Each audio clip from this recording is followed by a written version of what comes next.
اعوذ باللہ من الشیطان الرجیم بسم اللہ الرحمن الرحیم وللہ اور اللہ ہی کے لیے ہے غیب السماواتی غیب آسمانوں کے والارض اور زمین کے. ٹھیک ہے, آسمانوں میں کیا ہو رہا ہے, کوئی کیا کر رہا ہے, جیسے فرشتے ہیں یا کسی اتنا رزق اتارنا ہے کسی کا.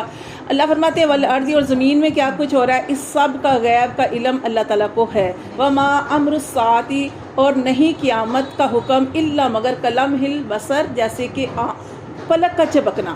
یعنی قیامت جب آنی ہے, ابھی تو جیسے حدیث میں آتا ہے کہ انسان جو ہے وہ غافل ہوں گے, کوئی کچھ کہہ رہا ہوگا, کوئی کچھ کہہ رہا ہوگا, تو اس وقت اچانک جب اللہ کو حکم آ جائے گا تو ایسے جو ہے وہ قیامت آ جائے گی کہ انسان غافل ہوں گے اور اللہ تعالیٰ کا حکم آ جائے گا اور منٹ میں. جیسے نبی کریم صلی اللہ علیہ وسلم سے سوال کیا گیا تھا کہ اللہ کے رسول قیامت کب آئے گی, صحابی نے پوچھا تو آپ صلی اللہ علیہ وسلم نے فرمایا کہ مجھے اس کا علم نہیں ہے. اور قرآن میں بھی اللہ فرماتے ہیں کہ اس کا علم نہیں ہے, اس کا علم جو ہے اللہ کو ہے. پھر اللہ تعالیٰ کے نبی نے ارشاد فرمایا کہ تو نے قیامت کی کیا تیاری کی ہے. دوسرے کا اللہ کے رسول تیاری تو کوئی بھی نہیں ہے, ہاں بس جو فرائض ہیں اللہ کے حکم ہے وہ پورے کر لیتا ہوں, تو یہ اور چیز ہے. لیکن یہاں پہ بھی یہ بتایا گیا کہ قیامت کا علم کسی کو بھی نہیں دیا گیا. ہاں اس کی نشانیاں بتا دی گئی ہیں کہ جب اولادیں نافرمان ہو جائیں گی, گھر گھر میں ناچ گانا ہوگا, جب بچے ماں باپ کے اوپر وہ کیا ہاں جی حکم چلائیں گے, یعنی اس کی نافرمانیاں اور یہ سارا کچھ آج کل جو ہو رہا ہے. اور یہاں تک کہ فحاشی اتنی عام ہو جائے گی, یہاں تک اتنی عام ہو جائے گی کہ کوئی سامنے بے حیائی کا زنا کر رہے ہوں گے, وہ تو اور چیز ہے, سامنے زنا کر رہے ہوں گے. اور اس وقت جو فتوے ہوتے ہیں مولویوں کے, اسی سے کہا جاتا ہے کہ تفسیر قرآن کی کیوں ایک نہیں بیان کی گئی. جیسے کہ آپ دیکھیں مفتی ہیں, وہ جو علامہ ہیں, مفسر ہیں, وہ اس کے حساب سے وقت کے حساب سے اس کی تفسیر بیان کریں گے. اس وقت یہ حکم آئے گا کہ ان کو یہ کہا جائے گا کہ تمہارا ناس ہو, تم سائڈ پہ ہو کے یہ کام کر لو, سامنے نہ کرو. یعنی اتنی بے حیائی. اور آج کل آپ دیکھیں کہ جو آگے یونیورسٹیاں ہو رہی ہیں, کالج ہیں, اور کیا کچھ وہاں پہ ہو رہا ہے, تو یہ ساری اس کی نشانیاں, بہت ساری نشانیاں بتا دی گئی ہیں. تو یہ اللہ تعالیٰ فرماتے ہیں وما امر الساعۃ اور نہیں قیامت کا حکم الا مگر ایسے آئے گا کلمح البصر کہ جیسے پلک کا چپکنا, او ہوا اقرب یا اس سے بھی قریب, اس سے بھی جلدی. ان اللہ بے شک اللہ علی کل شیء قدیر اور بے شک اللہ تعالیٰ ہر چیز پر قدرت رکھتے ہیں, کہ سب کچھ کرنے پہ قادر ہیں. واللہ اور اللہ نے اخرجکم اللہ نے تمہیں پیدا کیا, من بطونی پیٹوں سے, امہاتکم تمہاری ماؤں کے پیٹوں سے, لا تعلمون شیئا کہ کچھ بھی نہیں تم جانتے تھے. وجعل پھر اللہ تعالیٰ اپنی توحید بیان کر رہے ہیں, اپنا احسان بیان کر رہے ہیں. یہ صورت ہم نے پڑھی ہے نا آپ نے, کہ کتنے احسانات اللہ تعالیٰ فرما رہے ہیں, کبھی تمہیں یہ دیا, کبھی وہ کیا, تمہارے لیے سارا کچھ کیا. یہاں پہ بھی اللہ تعالیٰ انسان سے یہ باتیں کر رہے ہیں کہ تم کچھ بھی نہیں تھے, تمہاری کیا حیثیت تھی کہ تم کچھ بھی نہیں تھے, ماؤں کے پیٹوں میں تھے. لا تعلمون شیئا کہ تم کچھ بھی نہیں جانتے تھے. وجعل لکم السمع اور اللہ فرماتے ہیں ہم نے بنائے تمہارے لیے تمہارے کان, والابصار اور تمہاری آنکھیں, والافئدہ اور تمہارے دل بنائے, لعلکم تشکرون تاکہ تم شکر ادا کرو. یہ اللہ نے نعمتیں, اسی لیے اللہ تعالیٰ قرآن میں ایک جگہ ارشاد فرماتے ہیں کہ جو تمہیں تو کان, آنکھیں, دل دیے, ان سے سوال کیا جائے گا. کیا سوال کیا جائے گا کہ جس مقصد کے لیے دیے ان کا حق ادا کیا کہ نہیں کیا.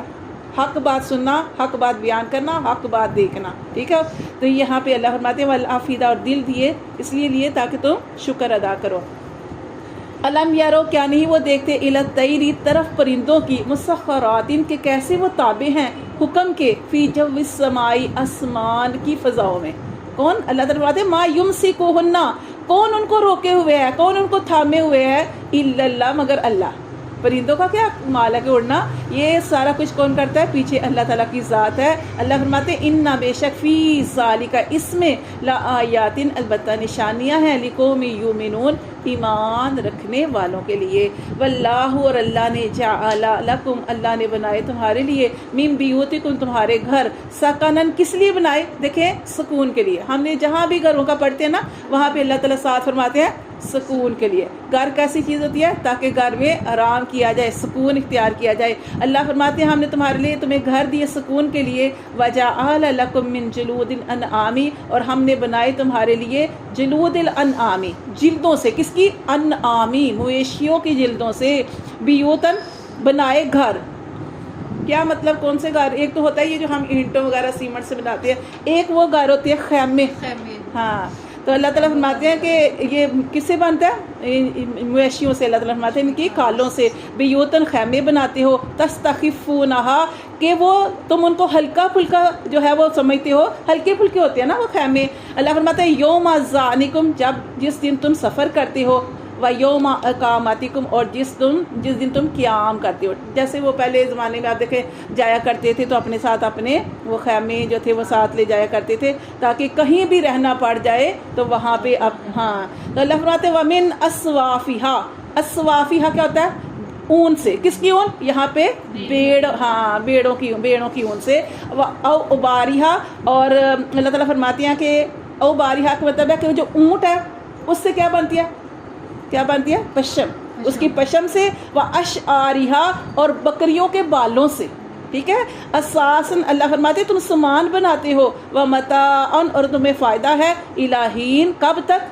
جب تک تمہاری زندگی ہے, ایک مدت تک. یہ اللہ تعالیٰ اپنے احسانات کا ذکر فرما رہے ہیں. واللہ اور اللہ نے جعل اللہ نے بنائے لکم تمہارے لیے مما اس سے خلقا جو اس نے پیدا کی ظلالم کیا بنائے اللہ نے؟ سائے. اب دیکھیں ہم یہاں پہ بیٹھے ہیں, باہر کتنی گرمی ہے. اگر اللہ یہ اس طرح چھت نہ ہوتی, سایہ نہ دیتے اللہ تعالیٰ, تو پھر کیا ہوتا؟ دھوپ ہوتی اور اسی طرح سایہ ہاں گرمی لگتی اور کسی وقت غبار آندھی وغیرہ چلتی. تو اللہ کا یہ بھی اللہ تعالیٰ ہم نے یہ چیزیں کبھی سوچی ہیں؟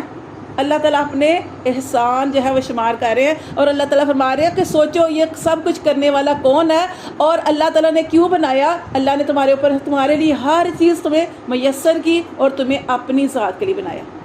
اللہ فرماتے ہیں واللہ جعل لکم اور اللہ نے بنائے تمہارے لیے مما اس سے خلقا جو اس نے پیدا کیے ظلالم سائے بنائے. وجعل اور بنائے لکم تمہارے لیے من الجبال پہاڑوں میں اکنانن کیا بنائے؟ پہاڑوں میں چھپنے کی جگہ.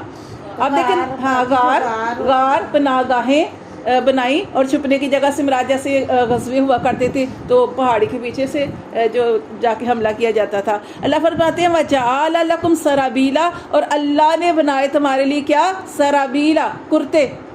تقیکم ملحرہ تمہیں بچاتے ہیں گرمی سے. گرمی سے یہاں پہ گرمی آیا, گرمی سے بھی بچاتے ہیں اور سردی سے بھی بچاتے ہیں. اللہ فرماتے ہیں وسرابیلا اور کرتے بنائے تقیکم کہ وہ تمہیں بچاتے ہیں باسکم جنگ سے. کون سے کرتے؟ ہاں زیریں, وہ جنگی لباس. کذالک اسی طرح یتم اسی طرح وہ پوری کرتا ہے نعمتہ اپنی نعمت علیکم تم پر لعلکم تسلمون شاید کہ تم فرما بردار ہو جاؤ, شاید کہ تم اس اللہ کے آگے اپنا سر جھکا لو. فإن تولوا پھر اگر وہ منہ پھیریں فإنما تو بے شک علیک البلاغ المبین آپ سے تم سے کہا جا رہا ہے اگر پھر بھی وہ آپ کی بات نہیں مانتے تو آپ کے اوپر صرف پہنچا دینا ہے, کھلم کھلا پہنچا دینا ہے. ٹھیک ہے. آپ جیسے پریشان ہوا کرتے تھے یہ کیوں نہیں مان لا رہا, یہ کیوں نہیں بات سن رہے, تو اللہ تعالیٰ فرماتی ہے آپ کا کام صرف دعوت و تبلیغ کرنا ہے. یہ اب انسان کے اوپر ہے کہ وہ کون سا رستہ جو ہے وہ اختیار کرتا ہے. اللہ فرماتے ہیں یعرفونا وہ پہچانتے ہیں نعمت اللہ کی نعمت کو پہچانتے ہیں. ہر کوئی جانتا ہے اللہ کی نعمتوں کو. اللہ فرماتے ہیں اللہ کی نعمت کو پہچانتے ہیں. ثم ینکرونہا پھر اس کا وہ انکار کرتے ہیں. وَأَكْثَرُهُمُ الْكَافِرُونَ اور اکثر ان کے منکر ہیں, کافر ہیں, انکار کرنے والے ہیں. صدق اللہ العظیم.